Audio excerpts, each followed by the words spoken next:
D ડિઝાઇનરનું પહેલાં તો સૌપ્રથમ અમારી ભત્રીજીનું કામ ચાલુ કરેલું એ જોયા પછી ગમ્યું કે ભાઈ બધી દરેક નાનામાં નાની વસ્તુ મોટી વસ્તુ બધી જોઈ એટલે બહુ ગમી અને વ્યવસ્થિત આકર્ષક નવી ડિઝાઇન પ્રમાણે બનાવેલું હતું, લેટેસ્ટ બનાવેલું હતું.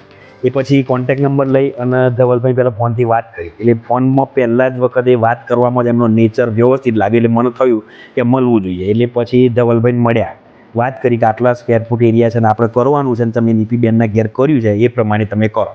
એટલે ધવલભાઈ પહેલાં આવ્યા, ઘર ચાલતું માપ લઈ ગયા વખત પહેલાં મને લાગતું કે વ્યવસ્થિત શાંત સ્વભાવ છે, કદાચ એટલો બધો મોટો આઈડિયા નહીં હોય એટલે કામ સરસ બનશે કે નહીં બનશે એવું મને પહેલાં ડર હતો. પણ એમણે માપ સાઈડ લઈ અને ગયા તો એ છેક દૂર થઈને માપ લીધું, એમણે લઈ ગયા. પછી એમણે ફરી એમને બતાવ્યું આખું કે ભાઈ આ પ્રકારની થ્રીડી બનશે, આવું સરસ બનશે. એ જોયું એ ઘણું ગમ્યું.